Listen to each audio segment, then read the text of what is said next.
হৈছে ভালদৰে মোৰ পিছফালে বেকগ্ৰাউণ্ডবোৰ চাই ল'ব মই মাটি ঘৰত থাকো আপুনি বিশ্বাস নকৰিলেও জুবিন গাৰ্গৰ জীয়েক কাজলীয়ে বৰ্তমান কেঁচা ঘৰ এটাত বাস কৰি আছে হয় এই মাটিৰ কেঁচা ঘৰটোতে জুবিন গাৰ্গৰ কন্যা সন্তান কাজলীয়ে বৰ্তমান জীৱন নিৰ্বাহ কৰি আছে জুবিন গাৰ্গ কোটিপতি আছিল এই কোটিপতি জুবিন গাৰ্গৰ জীয়েকে বৰ্তমান এটা কেঁচা পাকঘৰ লৈ এটা কেঁচা ঘৰত বাস কৰি আছে তেওঁ কিনো কৈছে এই কাজলীয়ে সেই ভিডিঅ' ক্লিপটো মই লগাই দিম আপোনালোকে শুনিবলৈ পাব এতিয়া এই কাজলীয়ে খুব প্ৰকাশ কৰিছে বহুতক যে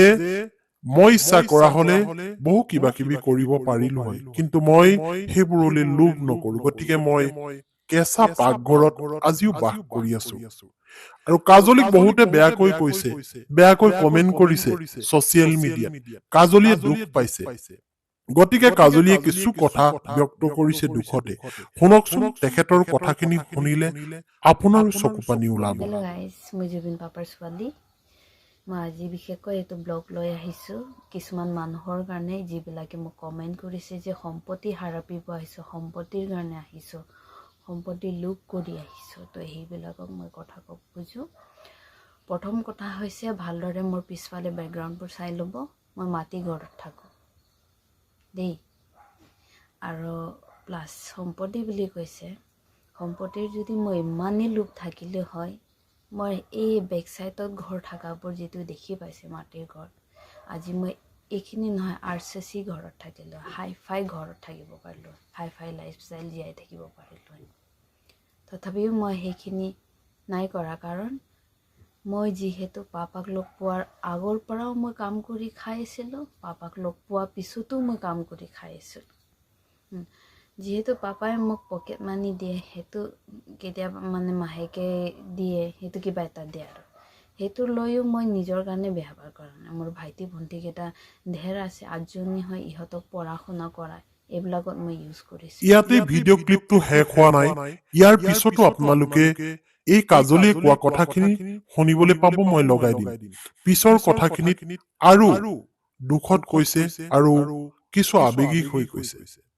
দেউতাকৰ ওচৰত এই কাজলীয়ে কেতিয়াও ডিমাণ্ড কৰা নাছিল যে মোক এটা ভাল ঘৰ লাগিব মোক আমুক সম্পত্তি লাগিব কেতিয়াও কোৱা নাছিল এই কথাখিনি ব্যক্ত কৰিছে আৰু যদি কলো হয় তেনেহলে পাপাই মোক দিলে হয় আৰু মই আজি ডাঙৰ আট্টালিকাত থাকিলো হয় এইবুলি প্ৰকাশ কৰিছে ভিডিঅ'টো লগাই দিম আপোনালোকে শুনিব কিন্তু এগৰাকী গাৰো ছোৱালী আৰু এই ছোৱালীগৰাকীয়ে নিস্বাৰ্থভাৱে জুবিন গাৰ্গক ভাল পাইছিল জুবিন গাৰ্গক দেউতাক ৰূপে মানিছিল আৰু সেয়েহে নিসংকোচে ক'ব পাৰে জুবিন পাপা বুলি ইয়াৰ পিছত এই ছোৱালীগৰাকীয়ে কি কৈছে এই কাজলীয়ে কি কৈছে মই ভিডিঅ' ক্লিপটো লগাই দিছো প্ৰথমতে শুনি লওক মই পাপাক একো কেতিয়াও দাবী কৰা নাই যে মোক ইমান পইচা লাগে সেনেকা লাগে পাপাই মই গ'লে পাপাই নিজে ওলাই দিতে বা মোক কেতিয়াবা আৰ্জেণ্ট যেতিয়া লাগে তেতিয়াই কওঁ পাপা মোক অকণমান দৰকাৰ হৈছিলে তেতিয়া পাপাই একো নদে দি দে ইমানখিনি চান্স পোৱাৰ পিছত মই যদি ইমান লোভীয়া হ'লে কি কৰিব নোৱাৰিলোঁ সেইটোতো আপোনালোকে ভালদৰে জানে এইখিনিতো ক'বও নালাগে দেই চ' প্লিজ আপোনালোকে কমেণ্ট পাছ কৰাৰ আগত কথাবোৰ কৈ দিয়াৰ আগত এবাৰ ভাবি মানে চিন্তা কৰি অকণমান হ'লে ব্ৰেইনটো খটাই লৈ মানে চিন্তা কৰি লৈ চাই ল'ব মানে কাৰণ ময়ো মানুহ হয় মোকো বেয়া লাগে জুবিন গাৰ্গৰ তুলনীয়া যি কাজলী যেতিয়া সৰু আছিল সেই সৰু কালতে কাম কৰিবলৈ শিকিছিল গতিকে এই কাজলীয়ে কৈছে যে মই জুবিন গাৰ্গক পোৱাৰ আগত অৰ্থাৎ পাপাক মই পোৱাৰ আগতে কাম কৰি খাইছিলো পাপাক পোৱাৰ পিছতো মই কাম কৰি খাইছো আৰু পাপা আজি নথকাৰ সময়তো মই কাম কৰি খাইছো এই ভিডিঅ' ক্লিপটো মই লগাই দিছো তেখেতৰ মুখেৰে শুনক আপোনালোকে কি বুলি কৈছে কাজলীয়ে আৰু শুনিলে আপোনাৰো দুখ লাগিব এটা কেঁচা ঘৰত এই কাজলীয়ে এতিয়া বাস কৰিছে এটা সৰু ঘৰত নিজৰ পৰিয়াল পোহপাল দিছে আৰু নিজৰ পৰিয়ালটোক পোহপাল দিবৰ কাৰণে যথেষ্ট কষ্ট কৰিছে এটা সৰু কাম কৰি। গতিকে আমাৰ ৰাইজে আচৰিত হ'ব এইখিনি কথা জানিলে। এতিয়া শুনক কাজলীয়ে পুনৰ কি কৈছে তেওঁৰ এই ভিডিঅ'টোত, আপোনালোকে আচৰিত হৈ পৰিব। শুনকচোন কি কৈছে। জীৱনত ইমান কষ্ট পাইছোঁ, ইমান কষ্টৰ মাজত মই চলি আছোঁ, এতিয়াও যেনেকৈ চলি আছোঁ। তাৰপিছতো আপোনালোকৰ মানে কমেণ্টছবোৰ শুনিব, কথাবোৰ শুনিবলগীয়া ঢেৰ ৰকমৰ কথা। কিছুমানে কৈছে পাপা ঢুকোৱা সময়ত নাই যোৱা, মইহে জানো মই গৈছোঁ না নাই। কেমেৰাত ওলালে গৈছে বুলি বুজা নাযায়তো, মই কেমেৰাৰ পৰা লুকাই আছিলোঁ। যিয়ে নহওক, মোৰ পাৰ্চনেল কিছুমান কথা মই ক'ব নোখোজোঁ। এজন কোটিপতি মহান শিল্পীৰ জীয়েক হৈ ইচ্ছা কৰা হলে এই কাজলীয়ে দেউতাকক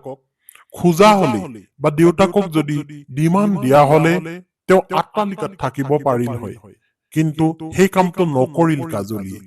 আপোনালোকৰ আগত অলৰেডি প্ৰকাশ কৰিছে কাজলীয়ে নিজেই। আৰু এই কাজলী এগৰাকী গাৰো সম্প্ৰদায়ৰ ছোৱালী হৈ সৰুৰ পৰাই কাম কৰিছিল আৰু এতিয়া এটা কেঁচা ঘৰত বাস কৰিছে। আৰু যিখিনি টকা দেউতাকে দিছিল কেতিয়াবা মাহেকে পষেকে 2-3 মাহৰ মূৰত, সেই টকাখিনিৰে নিজৰ বায়েক ভনীয়েক ভায়েকহঁতক পঢ়া শুনা কৰাত সহায় কৰিছিলো বুলি আপোনালোকৰ আগত ক'লে। তেনেহলে ভাবি চাওক, এগৰাকী নিস্বাৰ্থবান ছোৱালী এই কাজলী, কোনো স্বাৰ্থ নাই। দেউতাকক নিস্বাৰ্থভাৱে ভাল পাইছিল, জুবিন গাৰ্গক নিস্বাৰ্থভাৱে ভাল পাইছিল, আৰু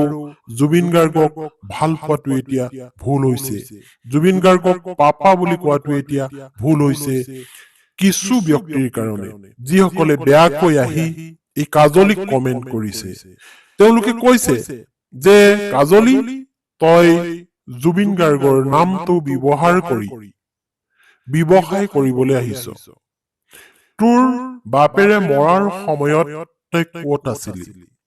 এনেধৰণৰ বহু প্ৰশ্ন, বহুতে সম্পত্তিৰ কথাও কৈছে। আৰু কাজলীয়ে এটা কথা স্পষ্ট কৰি দিছে, আপোনালোকে শুনিলে ইতিমধ্যে, যে মই জুবিন পাপাক পোৱাৰ আগতেও কাম কৰি খাইছিলো, আৰু জুবিন পাপাক পোৱাৰ পিছতো মই কাম কৰি খাইছো, আৰু জুবিন পাপা আজি নথকাৰ পিছতো মই সেই কষ্ট কৰি কাম কৰি খাই আছো। জীৱনত বহুত কষ্ট পাইছো, এই কথাও ব্যক্ত কৰিছে এই কাজলীয়ে। হয়, কাজলীৰ কথাখিনি শুনি হয়তো আপোনালোকৰ দুখ লাগিছে।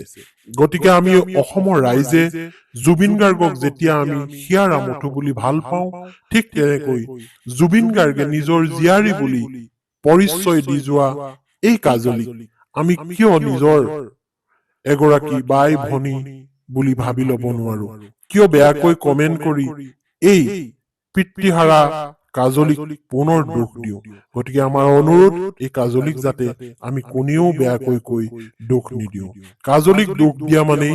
জুবিন গাৰ্গৰ আত্মাক দুখ দিয়া হ'ব। ধন্যবাদ।